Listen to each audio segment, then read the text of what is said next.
Voici une vidéo qui va vous présenter l'usage du masque d'opacité. Dans les tutoriels précédents, vous avez vu comment utiliser le masque d'écrêtage, donc pour intégrer des objets dans un autre. Ici, nous allons faire de même, mais avec des notions de transparence. Donc ici, j'ai préparé un rectangle arrondi avec un dégradé du noir au blanc, une photo. Je vais sélectionner mes deux éléments. Toujours, l'objet qui va masquer est placé en premier plan. Je vais afficher la palette des transparences que vous pouvez voir ici par le menu Fenêtre Transparence. Et dans cette palette ici, je vais aller dans le menu et demander à créer un masque d'opacité.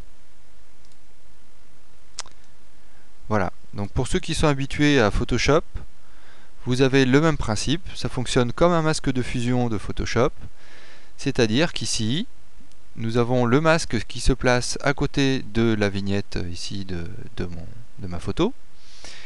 Et là où j'ai une couleur blanche, j'ai l'image apparente à 100%.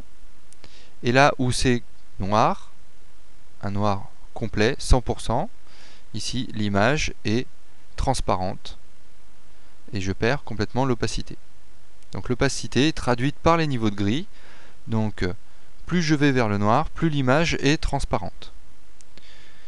Je peux le vérifier ici. Je vais placer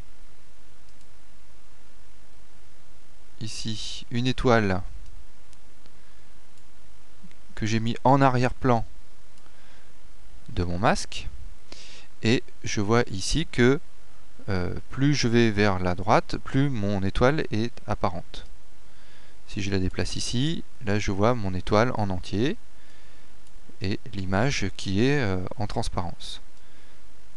Si je ramène mon étoile un peu plus vers la gauche, ici l'étoile est masquée complètement par mon image.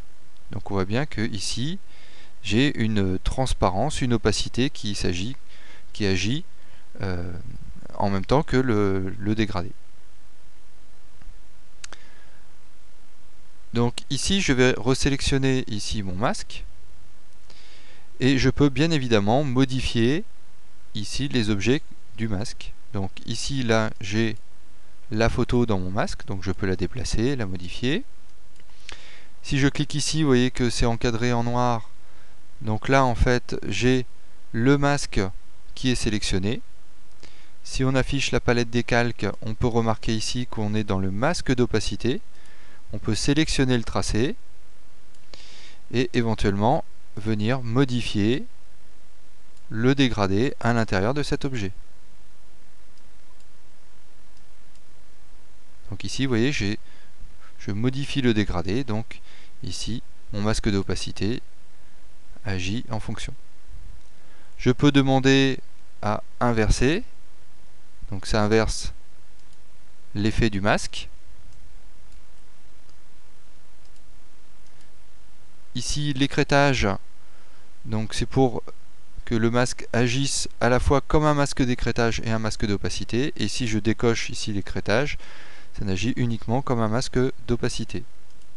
Donc la photo n'est pas écrêtée, par contre la transparence est conservée à l'endroit du masque.